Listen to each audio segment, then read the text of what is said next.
Hello everybody, hope you're doing okay. I've got a change of scenery this week. I've gone to Portugal. Sue said it'd be nice and warm and sunny. Well, it's not quite that, but I'm sure it's a bit warmer than it is back home. Anyway, I thought I'd do the next instalment of the running YouTuber news. This is now episode 3, so thanks very much for the feedback on the first 2 episodes. Let's get stuck into the racing news first of all. Not a huge amount of racing news this week, but some interesting stuff nonetheless. So first up here is Chloe Hamard in the Valencia half marathon. Now, she did an outstanding 2-minute and more PB, I think, with her 85 something half marathon.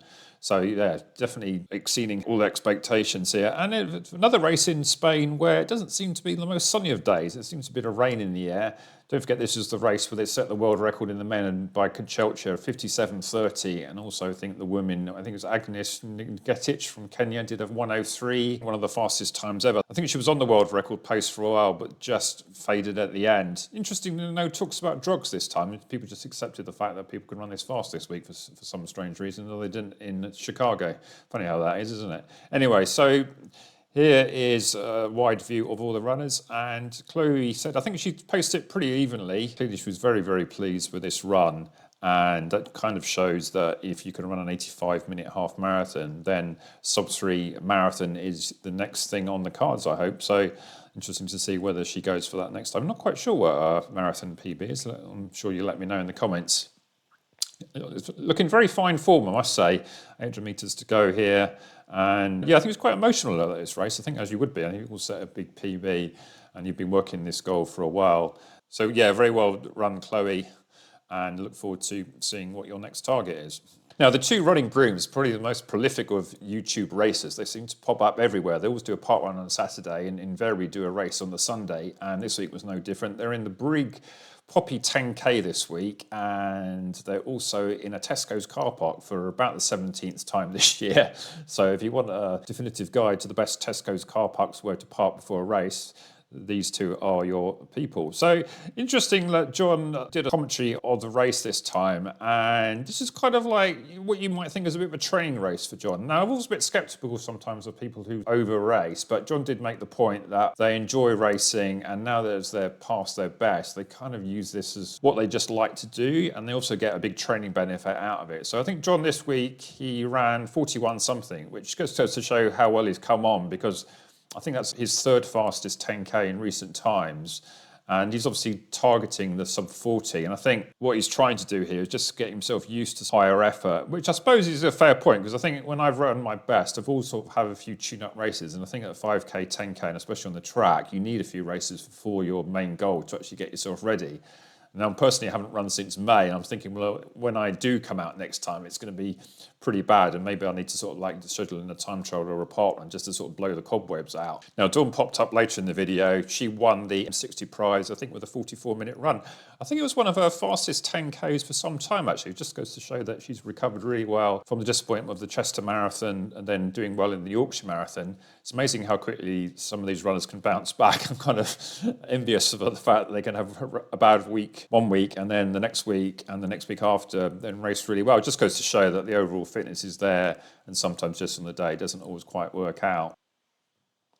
Now, Joseph Gonzalez alerted me to this channel, ran to Japan. This is Jake Barraclough from Bedford, I think is his actual club. Now, he's been sort of touring around the world. He was a student in America, and he's decided to further his running career.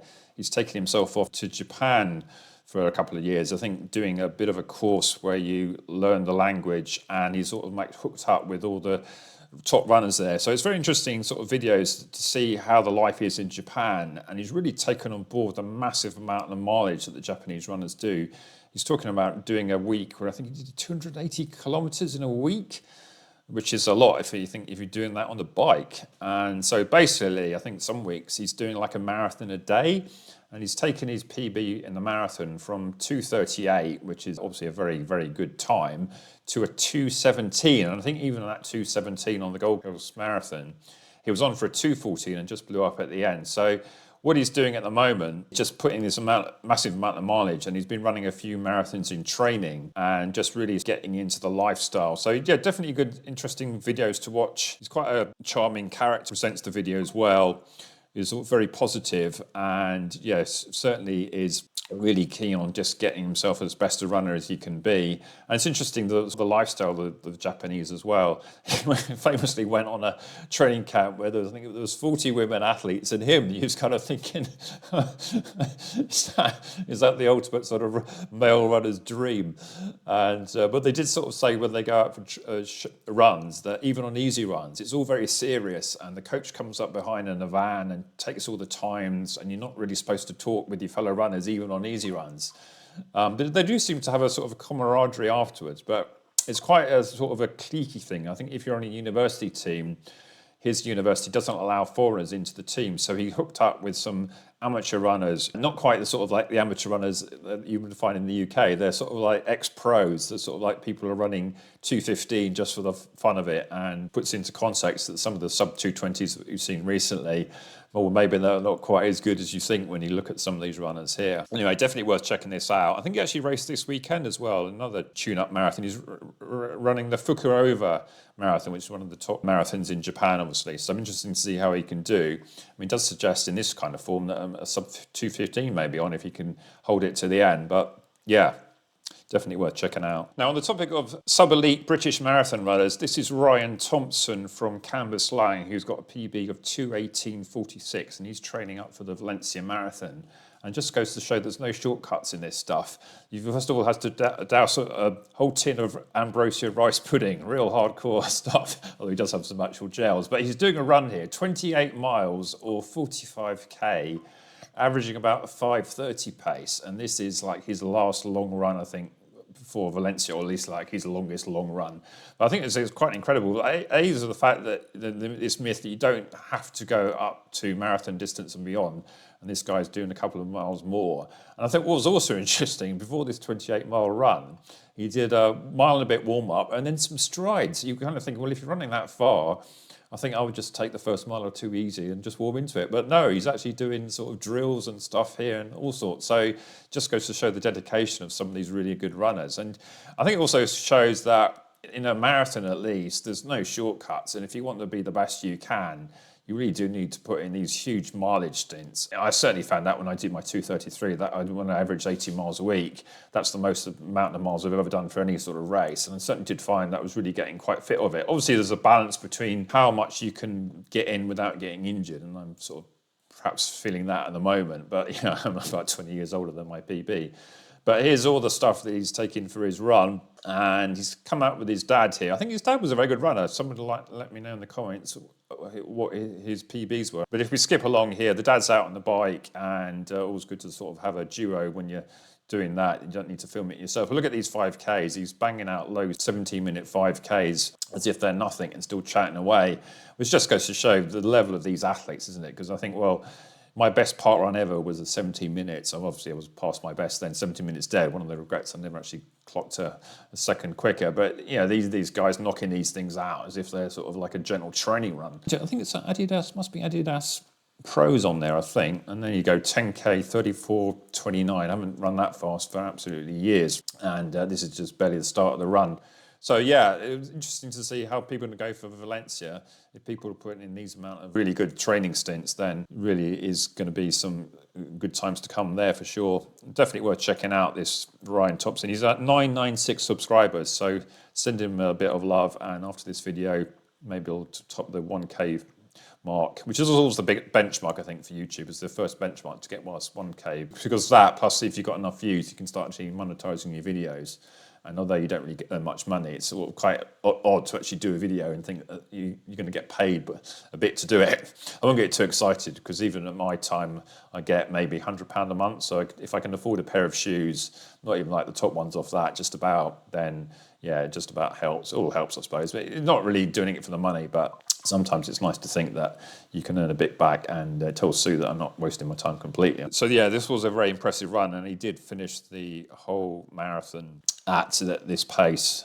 So it was around about a 2:30 marathon, I think, something like that. I'll put the exact figure up on the screen if I can find it. But yeah, certainly amazing going for sure. Now, continuing the theme of very good marathon runners training for their next marathon, here's perhaps one of the best ones in the world, certainly among the Americans. This is Clayton Young, who's training for the New York Marathon this weekend coming up, in fact, isn't it? So he's an ASICS athlete, but regular training partner with Connor, who's the Nike athlete. And if you remember in the US trials, they came 1-2. I think Connor just sort of like snuck ahead at the end. But I think the aim of those two guys was to get into the Olympics. They acquitted themselves fairly well in the Olympics, I think. I think both of them perhaps thought they could have done a bit better, which is always the case. Obviously, if you don't come away from the medal from the Olympics, you always think that you perhaps could do a bit better. It's interesting that Stride have got involved with this. I haven't seen too much about how the Stride is actually helping it, but I'm yet to fully watch this episode 2, which has only just come out. I watched the first one. And it's interesting, I always think, with elite athletes, is that when they show themselves running, there's often a lot of footage when you're sort of thinking that you could keep up, because they're out for training runs when they're doing 7-minute miles, 8-minute miles, but then they'll sort of like turn on the gas and start sort of knocking out some 5-minute mile pace, and you kind of think, oh yeah, well, maybe if I sprinted I could keep up for 100 meters. But it just goes to show the amount of volume these guys put in. I think, as I said in those last 2 pieces, that if you are prepared at whatever level you are to put the mileage in, I think for certainly in the marathon it does pay. I often see on the sub-3 marathon group people doing sub-3s with maybe 20 miles a week, which is great, but you're kind of thinking, well, how much better could they be if they did 50, 60, 70, 80, even 100 miles? So if somebody could break 3 hours running 20 miles a week, could they run a 2:30 running 70 miles a week, which is sort of basically my sort of premise when I was doing it. And that's Connor there on the left and Clayton on the right. So yeah, look out for those two in New York. I think they'll obviously be the homegrown favourites. And obviously we've got Aubrey running in New York. I'm not quite sure who other prominent YouTubers are running. I think there's a full schedule of shakeout runs. And I won't predict his time this time, although I will say that this is the hardest of the marathon majors to actually do a good time in. I've run in Central Park, I did a 4-mile race there in 2014, so time flies, that was 10 years ago. And even in a 4-mile race, you certainly notice the hills. So I think if those hills come at the end of a marathon, you can certainly know about it. But I think of all the marathons, it's probably the one that in a way is the most prestigious. It's a bit like the Golf Masters in Augusta. You're kind of thinking, well, although we got like the London Marathon or the Open Championship, the British Open in golf, you always think that the Masters is the one to go for. And I always think that New York has a certain something about it. It's the only marathon major that doesn't have any pacemakers normally. So it is the most obvious race, and interesting to see which elites will be there. I think these two guys could do quite well, and obviously they'll be motivated to running on home soil. So let's see how they go, and let's see what ASICS prototype shoes are available this time. I think Clayton said he did a 10-mile race in these things, which I'm sure Seguso Running will tell me exactly what these are.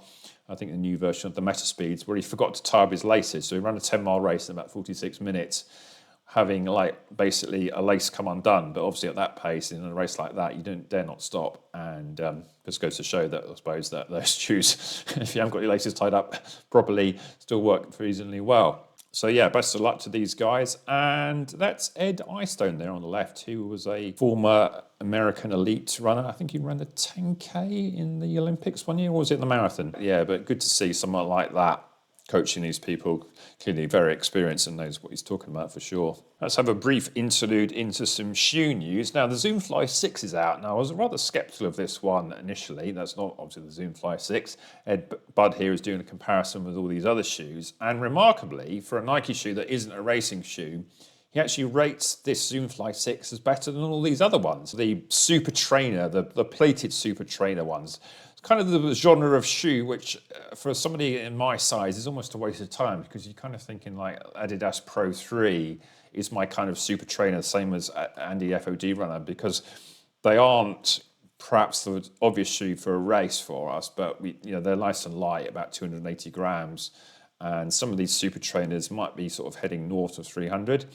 And good to see Ed has got a spreadsheet here. Somebody actually commented on the fact that he's trying to outdo me on spreadsheets. What I was quite surprised about is the Zoomfly 6 is actually reasonably light and quite similar weight now to the Endorphin Speed. So initially I was rather sceptical of the Zoomfly 6 because I had the 3 and the 5, and I think they were the two worst bricks in running terms that I've had in recent years. But Ed seems really keen on this shoe. His initial review and his comparison, he actually rates this above all those other ones. So I think I'll look out for a pair. They seem to have sold out in the UK 13 at the moment. And I also missed out on the Evo SL.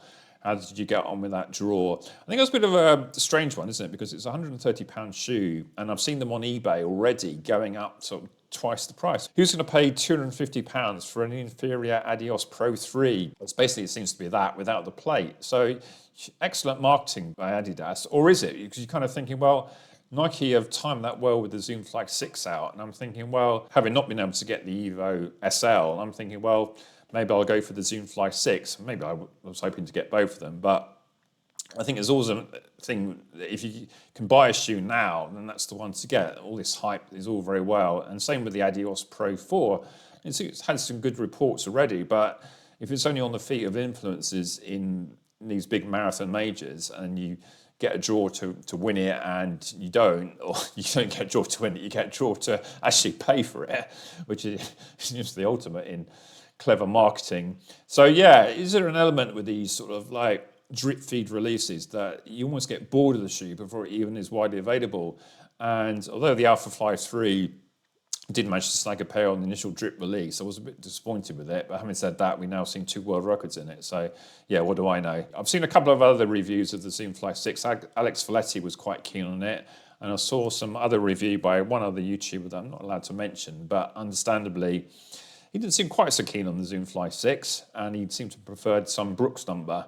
So yeah, that's perhaps not entirely surprising. I've also noticed that the ASICS Novablast 5 has now hit the shelves, or at least in certain markets. This is the Run ARE. I'm not entirely sure if you're meant to say Run Air, or I'm not quite sure how you pronounce that, but this is a guy from Australia who's doing quite a lot of shoe reviews now, and he seems to quite like this one. I think he said it's a bit softer than the previous Novablasts. ASICS sort of rather annoy me because this is the only shoe that they kind of like in their sort of height range, like the Superblast, the Metaspeeds. I have to go right down to the Novablast.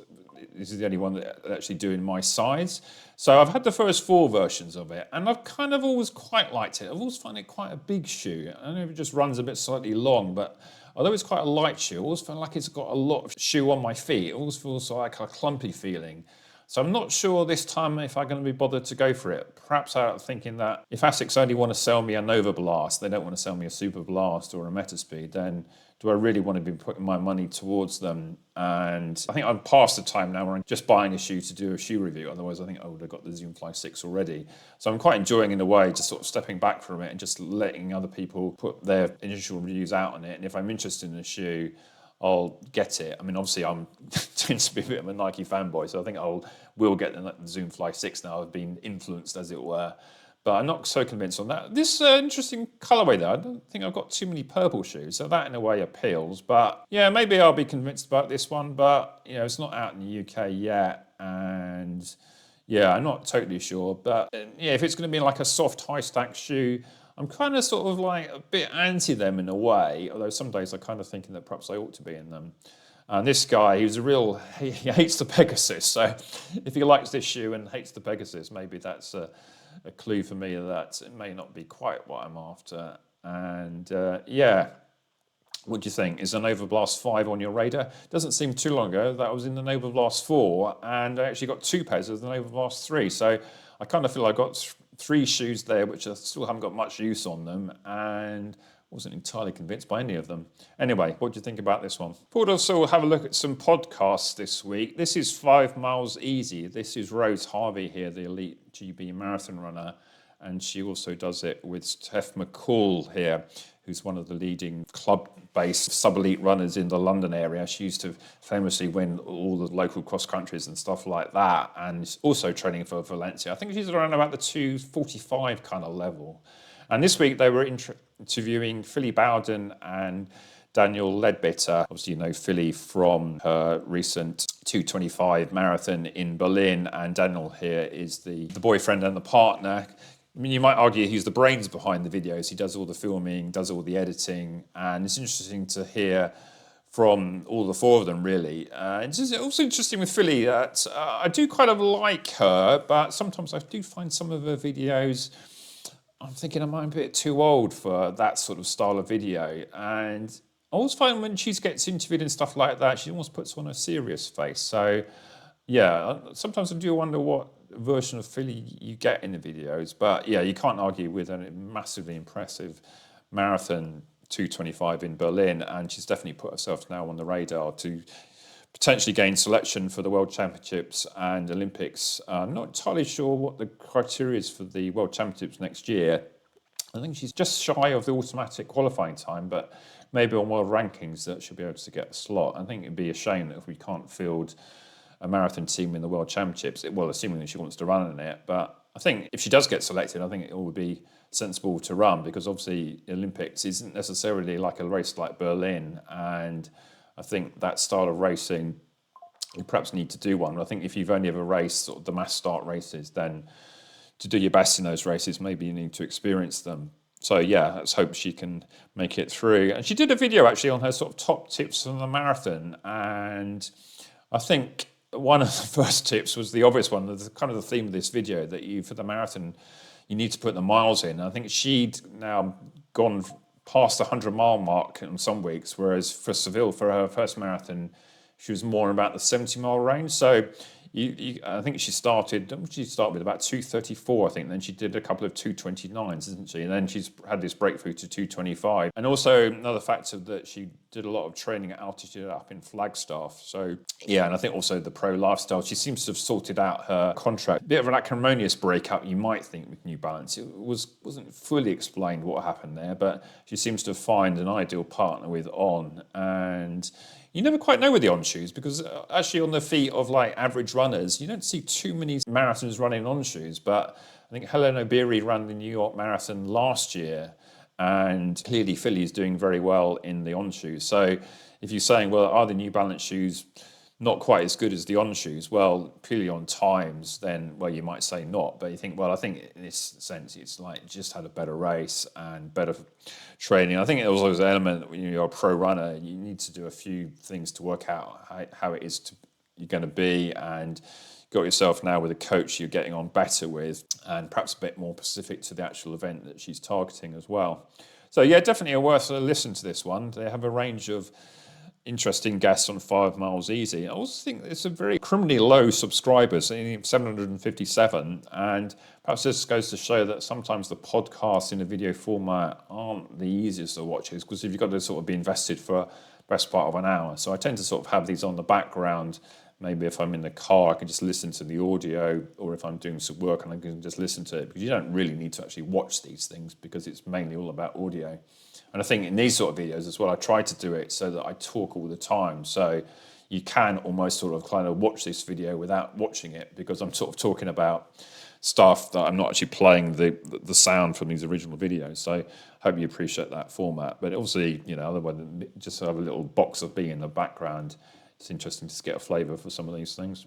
So moving along, this is the Runna podcast. This is the Runna app, which is probably the leading AI type app for training. I was meant to sort of like give it a go to see what it's actually like, maybe do a critical review of it, just sort of see what sort of training it does. I mean, the only one that I've ever really tried is the Garmin one that it comes out from my watch, and it's sort of okay, but it all seems to tell me to rest most of the time. But this is Ben Parker on the left, who's the brains behind the Runner outfit. He's the founder of it, and interesting that they're interviewing Andy Baddeley. And those two, you might argue, are two of the sort of the biggest names in the running space in the UK. Andy Baddeley obviously is the CEO of the Running Channel, which is by far the biggest running channel, certainly in the UK, if not the world. I think they've got around about 750,000 subscribers now, so they won't be too far off the million, I would have thought. And the Runner app, it's kind of the one you always think of. And you've got Anya Culling there, who's the elite marathon runner. Her always claim to fame that she sort of went from a 4-hour marathon runner to a 2-hour marathon runner almost overnight, and she's now sort of found her way into the Runner app as one of their sort of consultants. I think, not quite sure exactly what she does, but she co-hosts this, and she's often pops up on social media. And I think she's also training for a marathon. Not quite sure if she's doing the Valencia one as well. She hasn't perhaps ran quite so well of late, but I think another good race is certainly on the cards.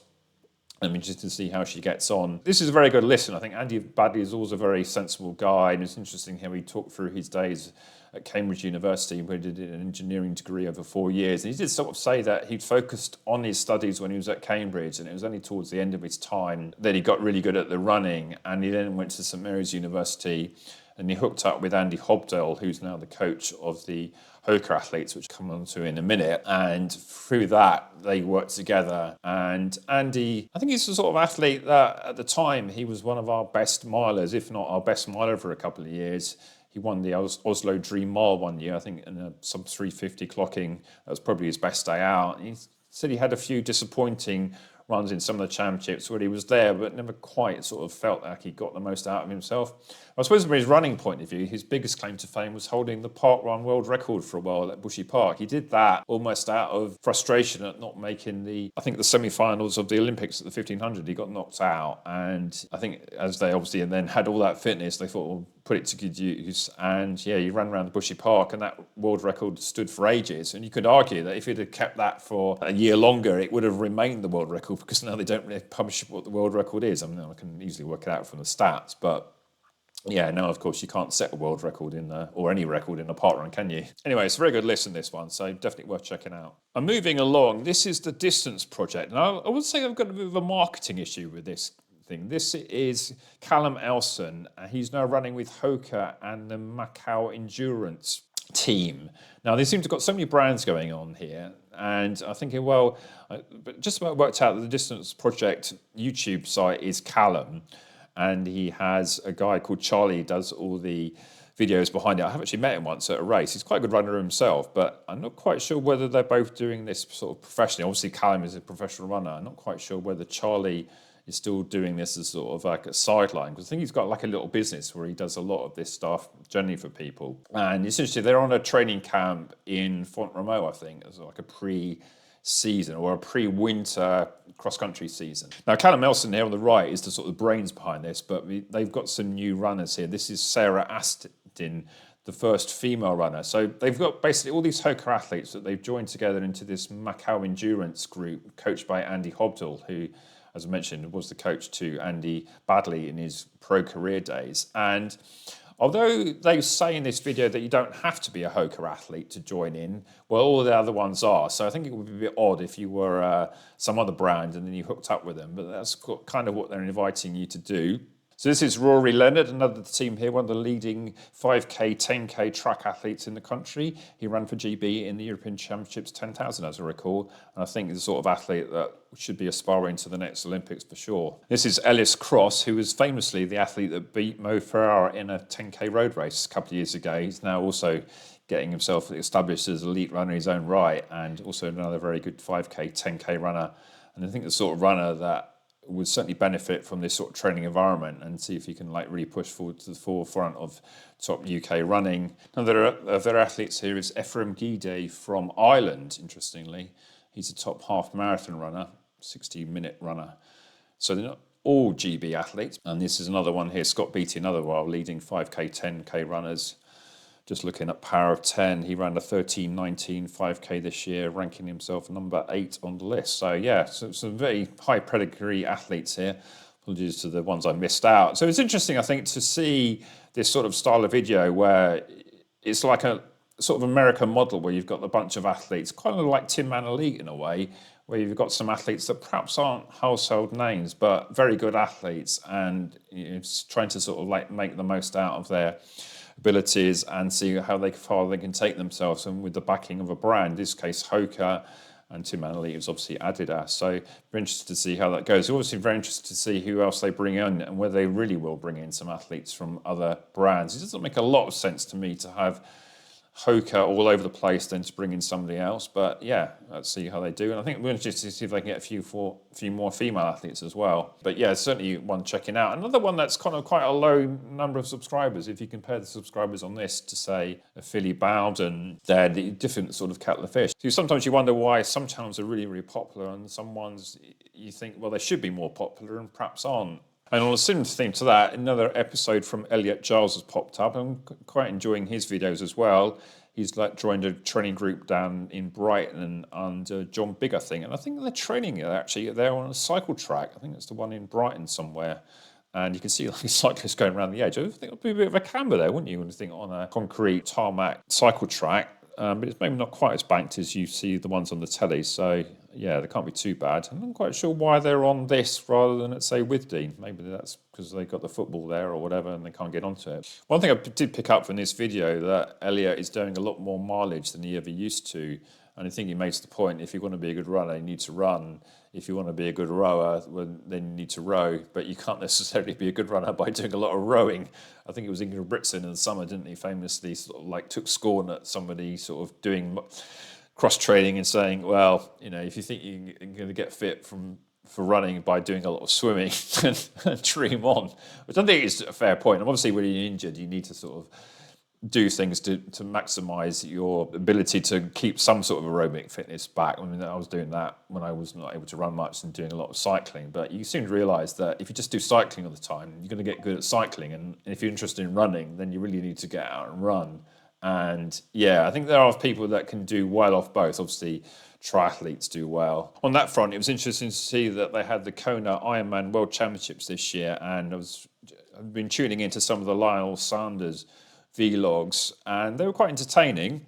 And unfortunately, though, Lionel was promising a lot, and unfortunately didn't do too well in the actual race, well, relatively. And Christian Blumenfeld here, one of the top triathletes in the world at every distance, he was the Olympic champion, not this time, but the time before. He didn't do very well at all. So, yeah, it was interesting to see. I mean, the Patrick Lange won it with a 2:37 marathon to finish in Kona, which is about, I think, 80, 90 degrees.